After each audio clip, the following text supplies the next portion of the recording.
You're listening to the Practical Wealth Show with Curtis May, putting you in the driver's seat to control your finances. Let's start the Practical Wealth Talk about alternatives to Wall Street.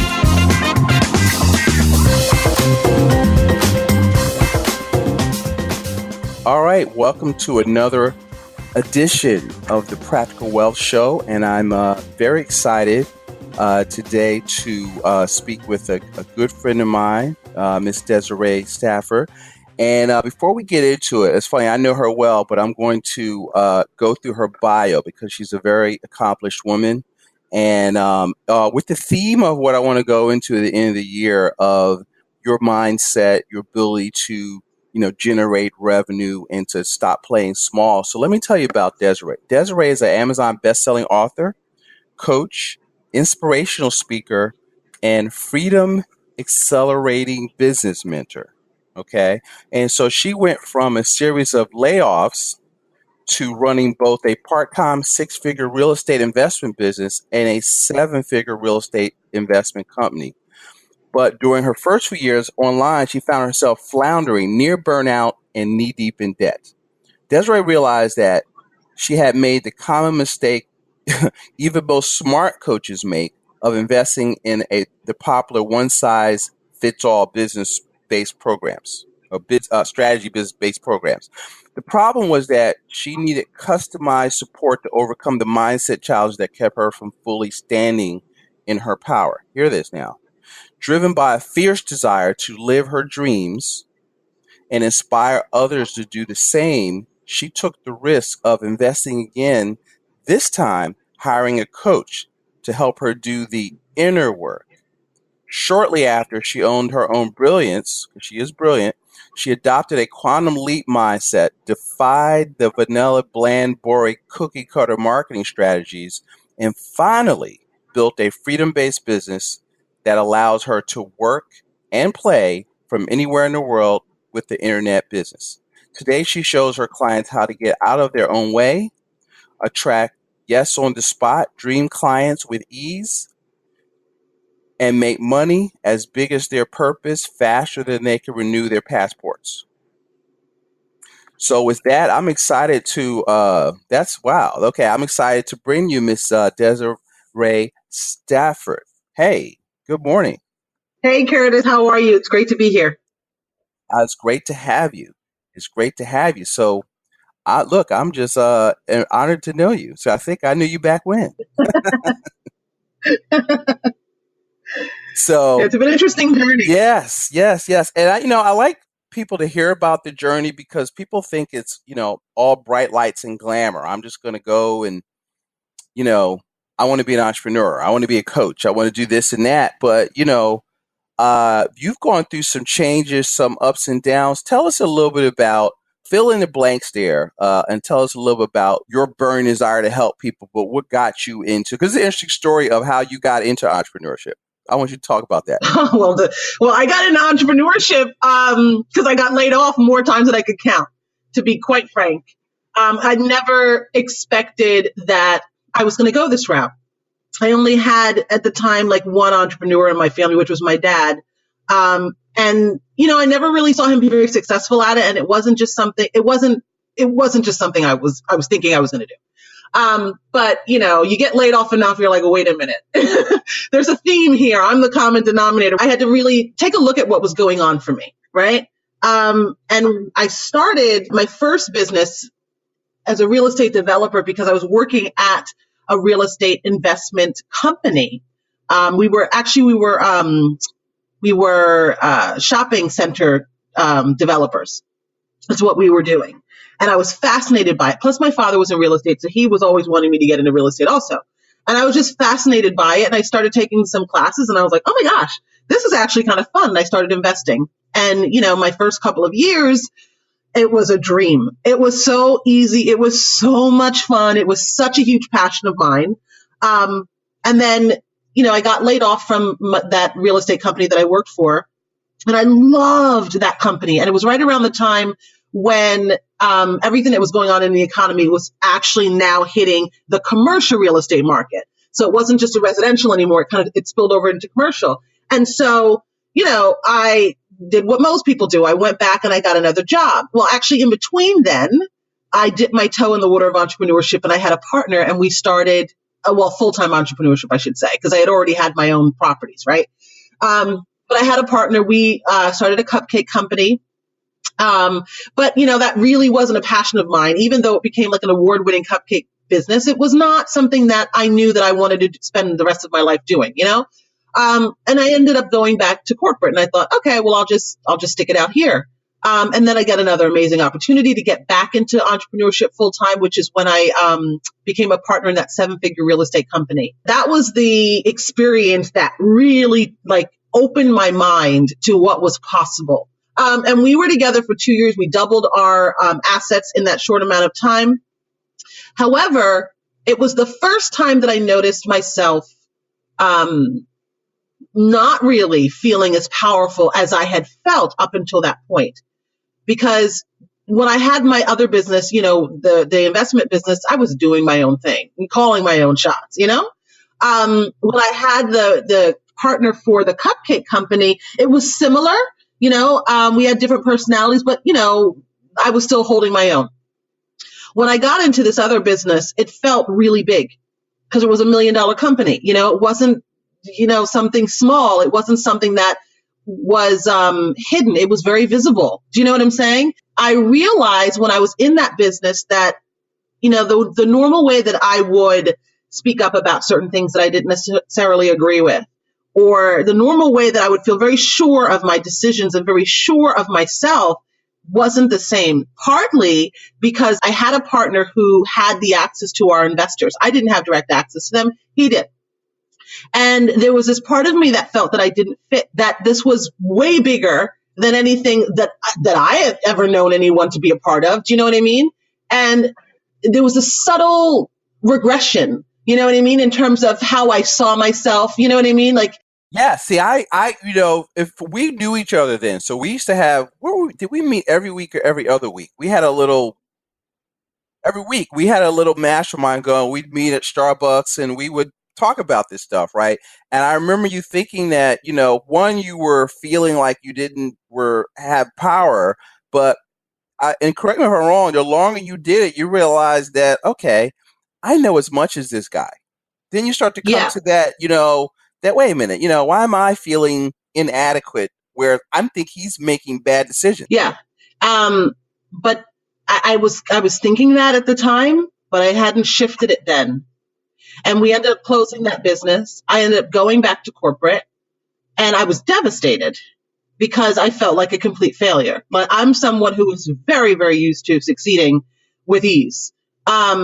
So for me to not excel was challenging for me to really accept, right? And then obviously to go back into corporate after you've been out on your own, making your own money, that kind of thing. So it was going back, that experience is what actually led me to become a coach, because when I got back into the corporate world, I was like, yeah, I don't really like this. I know that there's something more for me. And I had to figure this out. And I realized I had actually been introduced to the coaching business by none other than my mother, who knew nothing about entrepreneurship. Yeah, but she heard someone on the radio apparently, and she's like, you should do that. You like to do that kind of stuff. And I looked into it, and at first I was like, yeah, that's not really what I wanted to do, because what she was, recommending was that I become a life coach, and it wasn't something that at the time I felt like I was called to do. But I did some more research. I ended up getting certified, and I became a business coach instead, which I love. Because it's interesting, although I'm a business coach, there's a lot of the life stuff that comes up. So I absolutely love the combination of what I get to do. But for me, it was that journey of the back and forth, that journey of the questioning myself, of the doubting myself, and then ending up going back into corporate and deciding, listen, if I can save somebody from having to take this kind of step back, then I would be fulfilling a mission or a purpose on this earth. Because I had to find a reason, you know what I mean, for me to go through that experience. And I found it through the work that I do now. So, part of what makes me feel really good about what I do is the fact that, a lot of people will come to me after they have, been through their own shit in entrepreneurship. You know what this is like, right? And it's getting them in the right frame of mind so that they can actually turn their businesses around so that they never ever have to consider going backwards again like I did, because that's a painful experience for anyone who's ever been, through that. It really is. It's like, I always tell people entrepreneurship is one, it's lonely. It can be lonely because, and we used to talk about this a lot, because if your friends, the way you tell me your friends used to want to go to Nordstrom's, you want to go look at property, right? And they would make you feel bad or some kind of way because you were so focused on success and on growing your business. And so if you're not around other people that are thinking that way, it's kind of like, you're not even on the same planet, so to speak. And you kind of have to get around people that encourage that's, if you talk about money or whatever, you're not bragging. It's just, this is how you keep score. I'm thinking about how to grow. And, do you find it hard in working with people to make that transition? Which transition? The transition from employee to entrepreneur, and also from just the confidence of what I call being a work creator, where you kind of, keep your own counsel and just drive yourself to without somebody telling you what to do. I actually don't, because I typically work with people who have already been in business for years. Many of my clients have been in business for, 2, 5, 10, 20 years, which is what I like, actually. I like when I'm working with someone. Like, I just signed a client yesterday. This is her first business. So I will do that occasionally, but they have to be the exception to the rule, because there is, you have to come into this game. And that was part of what happened, with that previous partnership. I didn't come into it as an entrepreneur. Right? I was still operating from that employee mindset, and I wasn't aware of it at the time. And it's a big difference, right? It's there has to be, aside from strategic stuff and tactical stuff to grow your business, you've got to get your head in the game, right? And it has to be in the game when most people will buckle under the pressure, right? You can't just go back and say, like, throw your hands up and say, it's not working, let me just go get a job. A lot of people do that. But if you look at the long term of that, how are you going to feel, right? Are you going to be able to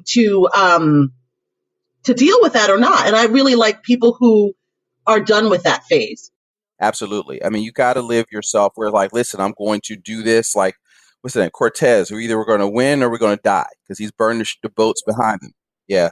Yeah. I like that, because that's what I want to speak to. Even, sometimes for some of the listeners on the show, because everybody on the list of the show is not an entrepreneur, but what I try to get people to, at least on that path, learn to be an entrepreneurial thinker, whereas you're not just sitting there, waiting for people to make decisions for you. Even if you're on somebody else's job, you can always look for ways to create value, and begin to that thought process, because, to me, I always tell people having a job can be risky if because you can get fired for, as you discovered, it is risky, right? Because you can get fired for one of two reasons: any reason or no reason at all, right? And so to me, that's risky. See, I'd rather bet on myself, on me getting better, and my ability to work and create value in the marketplace. And that's what you discover, and that's that. So tell me, what do you help people do? Who's your ideal person, and what challenges are they facing that you help people break through? So typically it's they're stuck. Many of my clients have already, they're already at 6 figures, but they're wanting to do more than that, and they're stuck. They can't figure out why they're working harder and harder and harder, but they're not making a breakthrough. And typically what's really going on is that they've reached their internal ceiling. Right? There are some mental blocks, there are some patterns of thought that are keeping them, kind of performing at the same level. It's essentially playing small, like you mentioned when we first began, this conversation. They're essentially playing small. There's so many reasons why that happens. Typically, like you mentioned before, it's your environment, right? If you're surrounded by people who are not performing at a high level, then typically you'll continue to play small so that you stay within that friend group, right? That you stay with the people that you're closely associated with. And that's one of the areas that I spot where my clients are playing small. Oftentimes, there's a lot of shame. There's a lot of guilt around making a lot more money because of those kind of factors. Especially, I work with women primarily. I have a lot of women who are either married and afraid that if they make more money, alienate their husband or make their husbands feel insecure or emasculated. I have single clients who fear that if they become more financially independent and successful, that, they won't find a husband or get married, or their friends will, not want to spend time with them, or whatever the case may be. Even family members, might reject them and things like that. So it's really helping my clients see that, because oftentimes they can't see what's keeping them stuck. They don't understand why they continue to push through, but yet their income doesn't change. Or sometimes, I have this situation with several clients where, they'll have the occasional bigger money month, but then they'll come right back down to what their financial set point is, where they feel the most comfortable, where they feel that whatever they're making will not threaten or alienate the people that they're closest to. Then you also have people who, another part of playing small is, they like being, the big fish in a small pond. So they like feeling as though, they're the rock star to their friends and their family and their clients. But, they don't really challenge themselves because they're not surrounding themselves with people who are playing a bigger game. So it's all of those kind of things that are typically holding people back. And my job is to help them see that. And it's to help them decide whether or not they want to break through it. And if they want to break through it, that's what we do together. In addition to obviously the strategic stuff, the marketing side of it. How do you market more effectively so that, your marketing actually does its job and does the pre-selling for you, right? But all of that's connected. Wow. All right. I'll unpack that. You said a lot there. Okay. And what's interesting is the shame. We said, so let me review. So y'all should be taking notes as you're listening to this. You come back to this podcast and listen to it. So she talked about the things that keep you small, environment. Okay. And so what can you do for that? Okay. Shame and guilt, which is interesting. Just for, I know I have a lot of women that listen to this for that, and it's very interesting to me because I have 3 daughters, right? So, and I don't want them to hold back to appease somebody else's ego. I want you to hit that for a second. And then the other thing I want you to hit is you talked about making a good month and coming back to a financial set point. Explain that. Okay. So tell me what you want me to address first. So let's go back to the shame and guilt and then do the financial set point, what that is and how do we break through that? Okay. So when it comes to the shame and guilt, what I notice a lot is what I shared with you before, right? In terms of, if I make more money than my man, basically, it's not okay. A lot of my clients also, again, I work with a lot of women. What's interesting is their dynamic with their mothers. Many times their mothers, had a, let's say, less than comfortable relationship or intimate relationship with money. Their mothers were typically women who maybe struggled a lot or worked really hard and maybe didn't like people who had money, those kind of things. So it's a lot of conditioning around that. It's interesting that I hear it come up a lot in my sessions with my clients. I also have clients who, have had negative experiences in the corporate world about being too aggressive or being too direct, or whatever the case may be. And so there's this association with themselves or their sense of worth that they're not worthy of because they don't perceive themselves to be well liked. So they're not worthy of receiving large amounts of money and things like that. So there's a lot of shame and guilt associated with that. A lot of women also, by the way, when we think about money, we think about power, right? And a lot of really powerful women have felt shamed out of their power, just like I mentioned a minute ago about, if you are too independent, if you are too direct, if you are too, whatever the case may be, right? It's not okay, right? It's not okay to talk about money and all that. It's not even okay to like money or want money because then you're greedy and you're selfish. So there's so many different aspects of programming that could cause a person to feel a lot of guilt and shame in reference to money. So is that clear for you, or do you want me to go through it more? That's clear. And, the other thing of that, even in the general population, is that for some reason, you're just for being an entrepreneur and want to be successful, you're shamed for wanting, Yes. for wanting to win, which drives me crazy. Okay.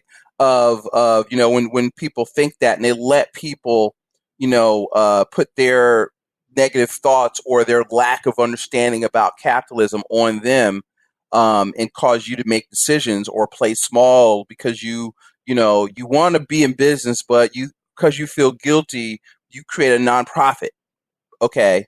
When you should be a for-profit. There's nothing wrong with making a profit if you are providing value in the marketplace. That's your reward for a big profit, by the way. Yeah, big profit. So hit the financial set. Talk about having a big month and coming back to your financial set point. Okay. So our financial set point is essentially what we feel comfortable receiving. So if you think about like when you were in the corporate world, what's the most you ever made, on a monthly basis? What's the most you ever made on a yearly basis? That's typically going to be your financial set point. That's the amount of money that you feel comfortable receiving.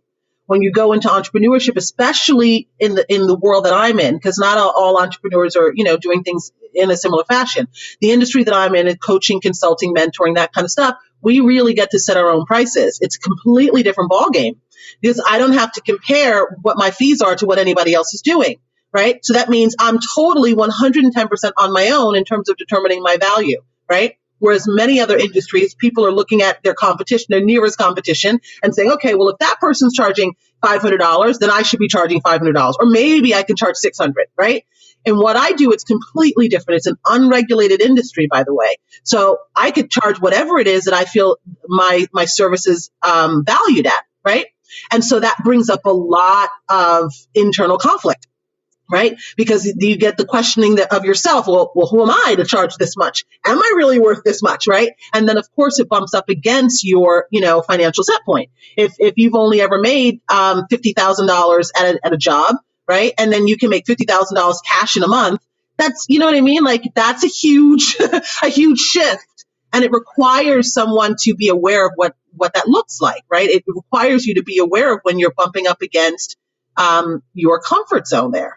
Right? Because oftentimes when we talked about, having the big money month and not being able to repeat it, sometimes what happens is you'll have big money months and then you'll lose the money. Like you'll get hit with an unexpected expense or a client will not complete. So then you don't continue to receive their payments, or you have to let go of a client early so you don't continue to receive their payments. So essentially you can make the money, you can make the sales, but you can't actually keep the cash. Right? So that's another way that people have big money months. And then if you experience that, what do you think what type of effect do you think that has on your mindset? Of course, you go into that place of, well, I'm not worthy, right? If I can make the sales, but I can't hold the cash, obviously I'm not worthy. So it confirms that belief. And then what do? You continue playing that small game because you think, well, at least I'm worthy of this small game, right? So it's all of those things to be mindful of when it comes to expanding your ability to receive, because that's what we're really talking about here. We're really talking about an entrepreneur, especially in what I do, where you can set your own fees, being comfortable with receiving at that level without the guilt, without the shame, so that they can allow themselves to receive at those higher levels consistently. Not, like it's like your money is a mistress kind of thing. You know what I mean? Like you see it every once in a while. I'm going to be married to my money. That's right. That is awesome. So now let's talk about, because I always talk about, marketing as the keys to the kingdom, for entrepreneurs, because you can be wonderful, but if nobody knows it and you don't have a way to attract your ideal clients to you, that's a problem. You could be brilliant and broke. How can we fix that? All right. So I love this marketing conversation because I was awful at marketing before. And I'm pretty damn good at it now. So I will give you 3 things to improve your marketing so that, you can, increase your sales. And when I talk about increasing your sales, I'm also talking about making those sales calls effortless, right? The worst thing you want to do is drag someone into your business, right? So You want to be in a position where you get to be the chooser. And when your marketing is working for you, you get to sit back and choose. You get to literally cherry pick the clients that you work with. Okay. So there are three things that I would recommend. The very first thing is with your marketing, you absolutely positively must be very specific about the problem that you solve. Okay. Very specific. And so what that means is that you absolutely have to know what the burning problem is that's keeping your clients up at night. You cannot be vague about this. And you have to speak in terms that are very specific to your ideal client. That's another piece of this. You have to know who your person is. Too many people are very vague with their marketing. And so they want to save the friggin' world. You can't do it by marketing to the world, right? You got to do it by marketing to one specific ideal client. And I know people are afraid of that because they're afraid of like cutting off, potential sales or whatever. But if you're coming from that lack place, from that scarcity mindset, you're not going to do the sales that you want to be doing anyway, right? You want to be very specific. And when you're very specific, your marketing is much more potent, right? It's much more, it has much more of that visceral effect, which is the third piece. A lot of people have been trained to, put out all of this valuable content, and so people are very frustrated pulling their hair out, trying to come out with all of this content that isn't converting for them. You do not need to, put out like a library's worth of content in order to attract the kind of clients that you need. What you need is to be very specific on who the person is that you're speaking to, be very specific about the problem. And the last piece of the puzzle, instead of trying to overcompensate by, putting all of this marketing material out into the world, you want to make sure that your marketing doesn't just provide, 1 to 10 steps of how to do XYZ, basically information, because that's what everybody's doing. They're like flooding the marketplace with all of this information. But information doesn't move people, and you have to be able to move people emotionally in order for them to connect with you, in order for them to trust you, in order for them to want to hire you no matter the price, right? So what I always tell my clients is you don't want to just teach people, you want to reach people. So your marketing has to reach them on an emotional level. So what most people are doing is we're trying to meet people mind to mind, right? We're sharing facts and figures and research and all this crap. No, that doesn't do anything for anybody. It's interesting. It's useful. You'll get a couple of nods. You'll get people who say, yeah, like, I believe that you know your stuff, but is that moving the needle? Is that compelling them to buy from you? Is that getting them to get off their butt if they're feeling, a sense of apathy because they've tried to solve the problem before, but they haven't been able to figure it out and they're kind of like in this place of like, settling? You're not going to get them to move by just sharing information. You have to be able to reach people. Does that make sense? That makes so much sense. And we could do a whole call on that. Because that's everything. And I see, I hear, because it's funny, a lot of what you just said goes against a lot of which I love, because my nickname is a contrarian of the stuff out there of just, you need to, create content and people will find you. And I love what you said, because, come up, I'm hearing you like, all right, here, Desiree's always coaching me, right? So I hear another coaching session directed at Curtis. Stop, don't teach people, reach people on an emotional level. And I wrote that down. So I have to remind myself of that, because for example, just using me, I'm a good teacher. And we were having a conversation the other day, and we were talking. And then certain things set me off. So finally I got hype. It's like, yes, that's the Curtis I want to meet, because sometimes I'll hold back, and because I can go there on a lot of different subjects. I have an opinion about a lot of stuff. And but what I noticed about Desiree in her videos, in her content, she's very authentic. And so that speaks to people. There are people that respond to that love her. And so everybody's not going to like you. So if you're trying for that, that's a mistake.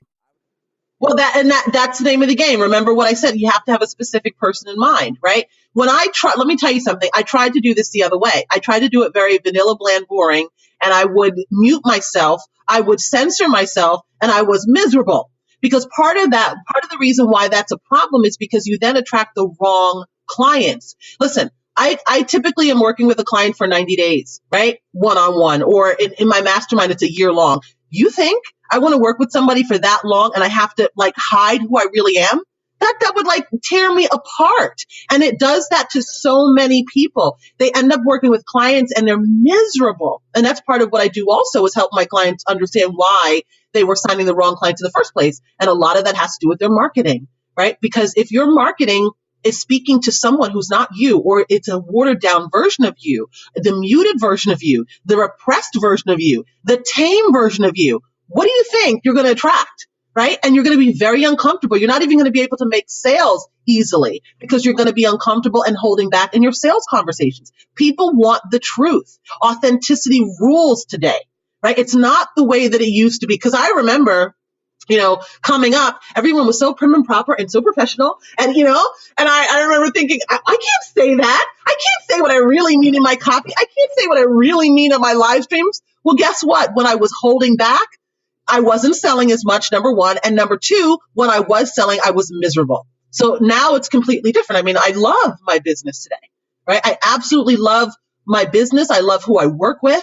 I love how I work. I love everything about what I do today. And that to me is more important than money, right? To have the peace of mind and to have the creative freedom and to feel fully expressed in who you are, to me, that's way more important than money, because you can make money at a job, right? But you want to make money as an entrepreneur on your own terms. And that means being who you are. That's what that means. Yes, that is awesome. So let me ask you this. So I want to close down. I want you to think about what information you want to send people to. But going into 2018, what new skills or strategies are you working on for your business or just personal development that you're thinking about as you set your goals for the next year? Things are going really well as they are. So I'm thinking like, I'm not really implementing any new strategies. Right. But let me hold on. Let me finish the thought here, because although I'm not implementing new strategies, what I'm doing is increasing some of the strategies that I'm currently using. So for example, I use Facebook ads. I mean, don't even laugh. My ad budget's like $1,000. And the last time I calculated the return, it was like a 10,000% return on exactly. So it's, you know what I mean? Like, it's outrageous. And so obviously I'm making money from that. What am I going to do? I'm going to put more money into ads. Yeah. You know what I mean? So it's stuff like that. I love doing, having conversations like you and I are having. So I actually have an assistant who's going to be doing, researching and finding more of these opportunities for me, because I love this kind of stuff. I love to share what I know, and I love to, inspire people, and I love to, get under their skin a little bit so that they actually, play a bigger game. Like, all that kind of stuff is what I enjoy. So I would say it's all of those things. It's what I have is working really well, and it's just a matter of increasing. And I don't want to say increasing my efforts, because I don't believe in working hard. I've worked hard my entire life, and it hasn't gotten me the results. It's now that I am much more relaxed. I have much more peace of mind and much more clarity, much more confidence in who I am and what I do, that sales literally fall in my lap. Do you know what I mean? Like, it is not the struggle that it used to be. So, part of what I teach my clients is how to, make more money by working less, right? Like, literally cutting their 40 and 60-hour work weeks into like 25-hour work weeks and making, 3 or 4 times what they used to make. Like, that's what we do in my camp. So it's not about increasing my efforts. It's obviously having someone else do more of that legwork for me. And then really being clear on the avenues that are bringing in the most sales for me. And then just making those work even better. That is fantastic. So, guys, I hope you heard this. Those of you that are in business, she's very focused on profit. She's doing multiple ways to reach out to people. I heard you heard an assistant to create opportunities for her. She's not on the line trying to do all this stuff herself. She's very focused on what are revenue generating activities that Desiree needs to do. And then she's outsourcing other stuff that are still important. They just are not the most important things for her, which allows her to make more and work less. Yes. So I don't want people to get the idea, because there's this fallacy that at least let me just be clear in terms of what I do as a coach and consultant and what have you.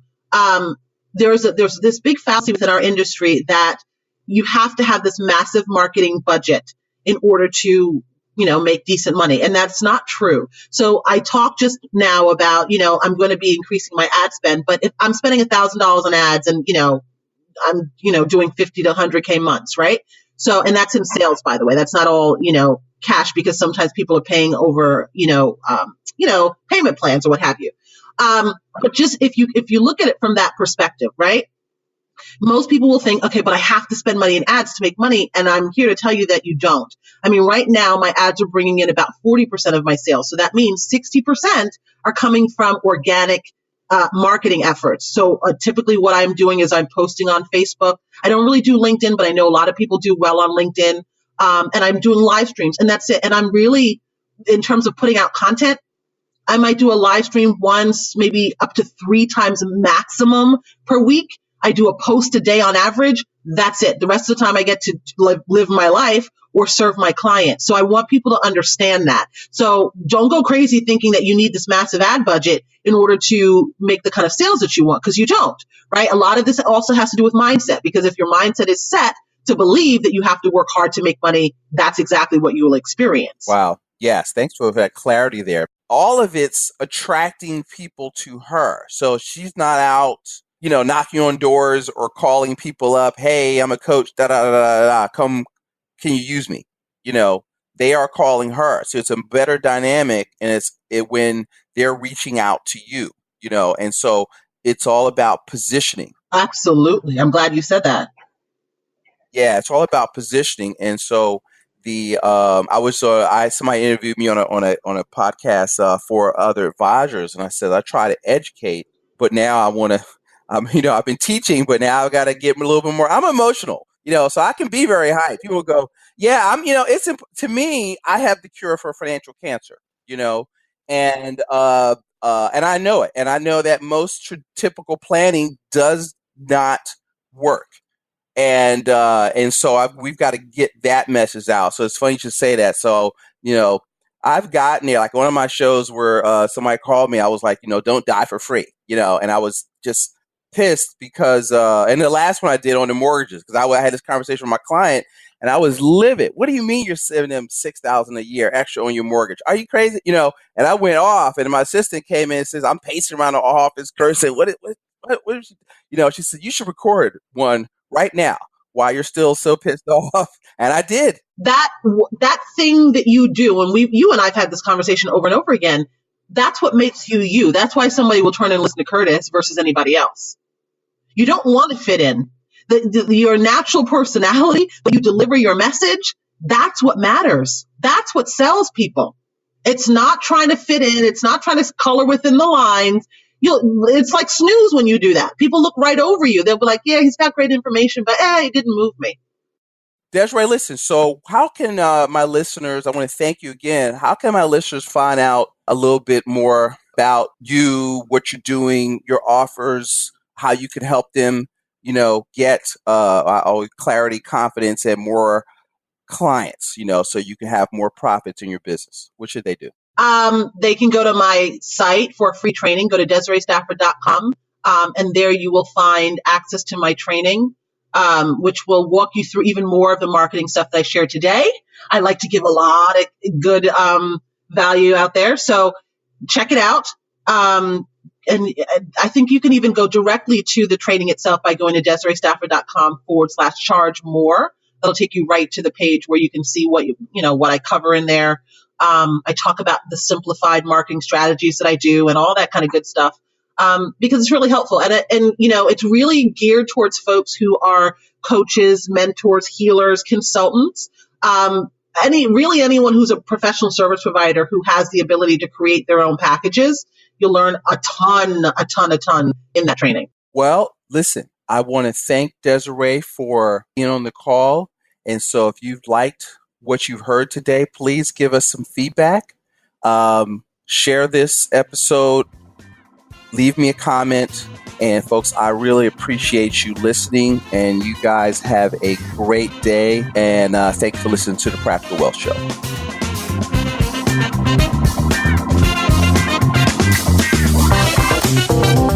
Thanks for listening to Practical Wealth. To access the show notes and resources, go to practicalwealthshow.com. To get your questions on the show, go to practicalwealthshow.com. This show is for entertainment purposes only. Before you make any investment decisions, consult a professional. This show is copyrighted by Practical Wealth. Written permission must be granted before syndication or rebroadcasting.